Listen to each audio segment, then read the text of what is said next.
Welcome to my 800 video to 800 video. Oh, also, sub beaches. See me wearing glasses and using like a scar on my eye. I look pretty damn awesome, don't you think?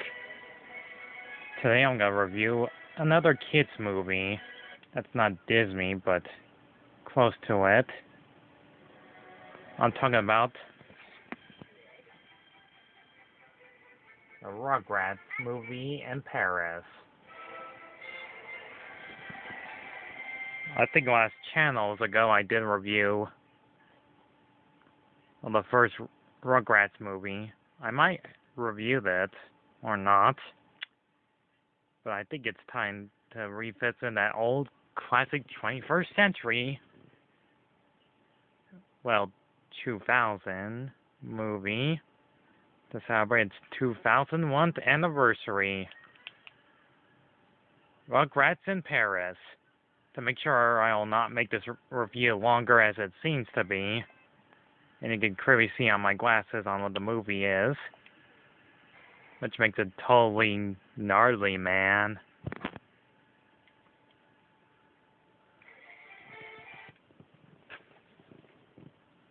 I gotta admit the title looks promising when they put that word there.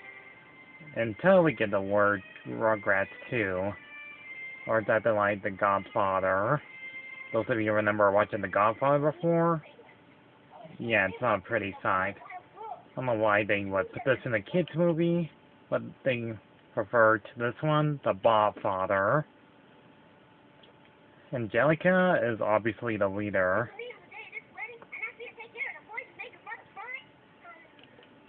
Acts all Italian. That's all I know about this movie pretty well. This one came out so long ago when I was a kid. Either watching the first one from 1998 or 2000, waiting every 2 years later for another Rugrats movie. So it actually happened. We got the sequel.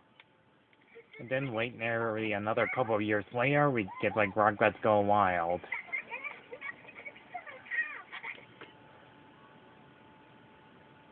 Those have already forgotten who these characters are. There's Dill, Will, twins, Angelica, the bossy, smart, intelligent one, Chucky, the little kid with the red hairdo, who's usually, one of the glasses and becomes a little bit nervous and a little bit shy. Susie, the one with the brown hairdo, is also the smart one and the cute kind. There's Tommy, the leader of the All Babies, and his brother, or Dale, who was born nearly 2 years ago after the first film in 1998. Looked after him.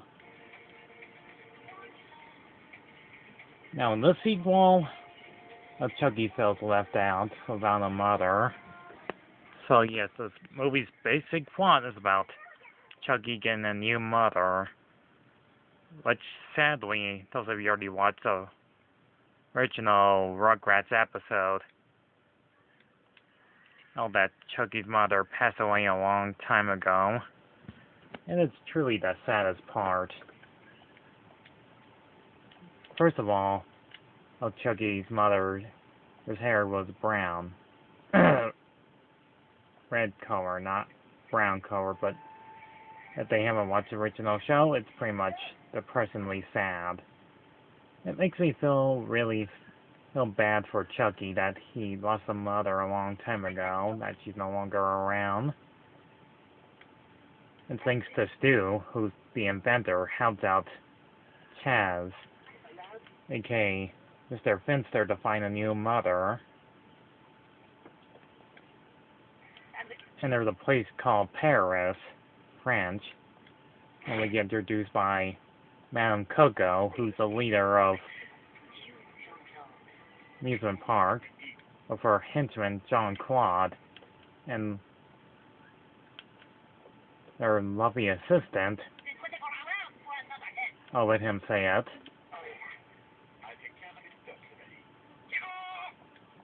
Kara, who's obviously Japanese or Chinese, who's Coco's assistant, does a signal to Mr. Stu Pickles, who invented the big huge reptar. I mean, who thought Stu would actually create something that big? I mean, geez. First he did the reptar toy thing from the first film. I did not know he can do something that huge. Anyhow, they go trip of Paris instead of ice-sighting the entire place. Spike the dog is kind of more the main focus. And not to show too many scenes from this movie, which I am right now, and you can actually see it on my glasses. If they head to a big huge amusement park or reptar land, with basically kind of like Godzilla, a parody of him. And Spike the dog falls in love with a female poodle.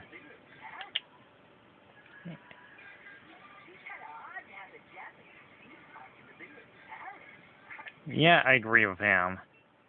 Not to mention the adults in the show are not very smart to look after the kids. Even Angelica behind, English Manuel Bush, aka Coco, who deals with Mr. Yamayoshi, a businessman, a president, who's voiced by the legendary Miko, aka the voice of Aku from Samurai Jack, which someday I'll get to talk about another time.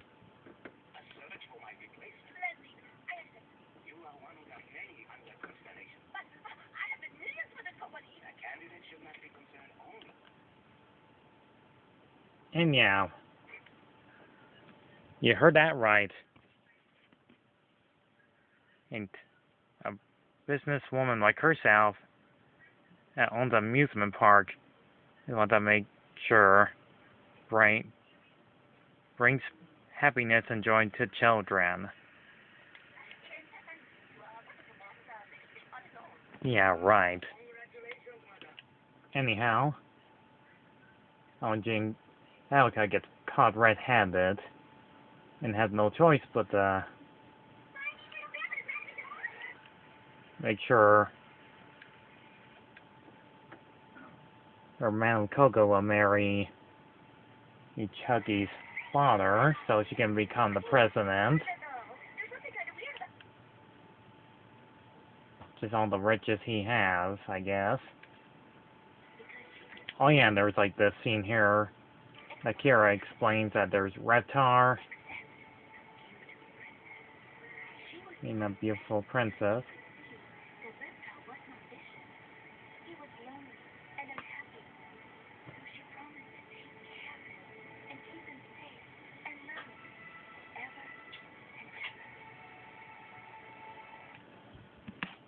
Yeah, Chucky really wants a beautiful princess because she's nice, I guess.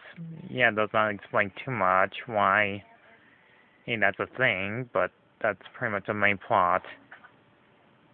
Also, Angelica makes a deal with Coco that she can have whatever she wants, especially having her own parade.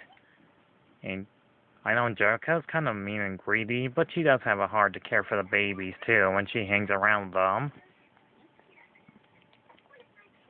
And not to mention potty humor. Yeah, that.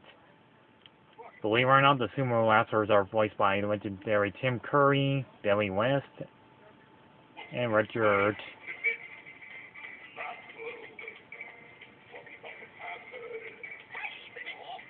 Here's What's Your Name? And playing a song, a parody of Bad Girl. Yeah, after that, that's pretty much the whole entire plot of this movie. And then Chucky just wants to have a new mother that's a princess. And we get the very first appearance of Kimmy, who's Kira's little niece, baby. She explains everything that she was on top of a volcano. Oh, it couldn't be the part where the princess is at. Also, we just get like the main focus of Spike exploring Paris, and then foreshadowing on the Retar device. That still explains that head setting will have like a puppet control over the device. Somehow, Coco tries to do her best to look after 6 kids. Yeah, instead of the adults looking after the kids, only 2 of them. Her and Stu. Sure. So, like I said, the adults in this movie are idiots. They also go to the Ooey Gooey world, who's definitely like a parody to Disney, a small world after all. They get off the ride and summon the ninjas to go after them. And to get not copyrighted for the songs when I play, they get chased by the ninjas and trying to go up the elevator and see that the princess is on top, but that's not actually her. And gets returned to right where they're at by Ooey Gooey World. The ninjas succeeded.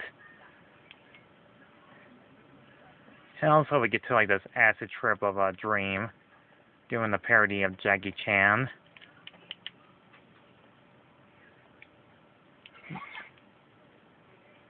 Instead of Jackie Chan, it's Chucky Chan.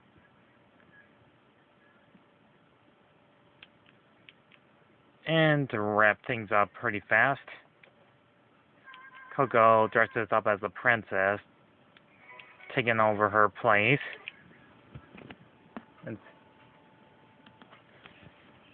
And so she can become Chucky's new mother, even though she doesn't really like him or his father either.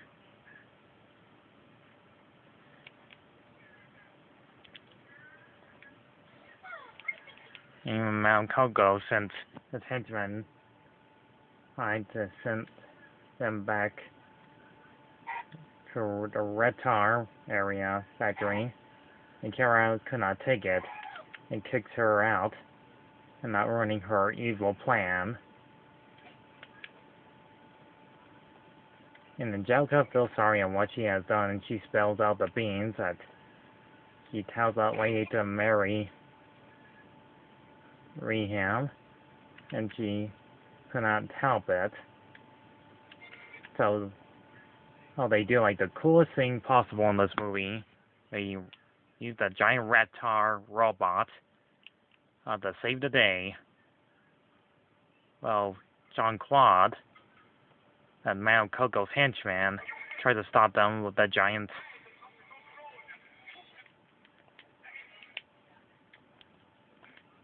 Robo of Snail. You know, this movie uses CGI a little bit too much. It's still pretty awesome.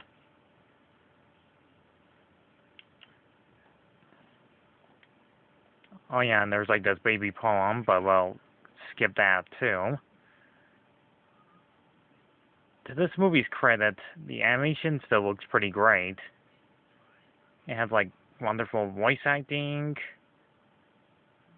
cool music to listen to, entire background, bit of humor.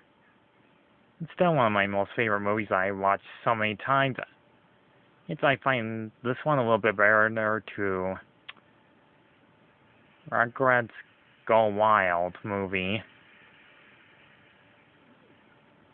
To not give away too much of the ending, I would say Rugrats in Paris is totally worth seeing a few more times.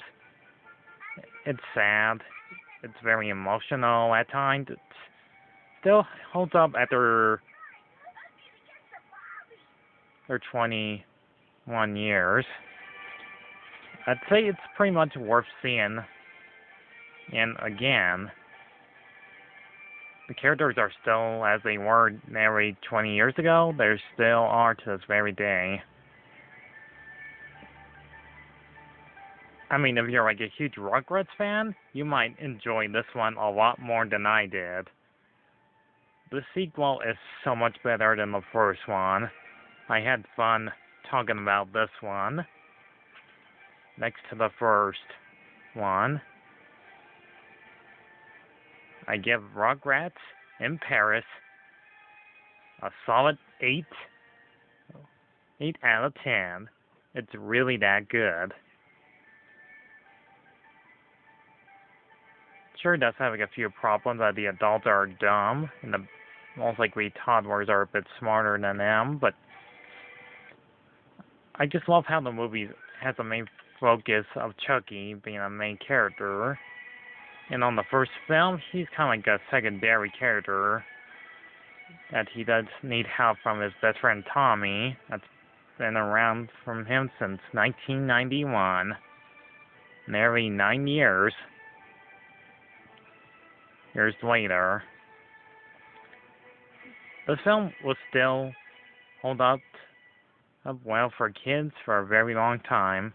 I mean, if you have children, you'll find this one very entertaining to watch again and again and again. So Rugrats in Paris will still be, as it is to this very day, a memorably good film. This has been Eli J. Martinez and my awesome scar and glasses on. I'll see you all next time. I'll see you all in the next video. Thank you all for watching.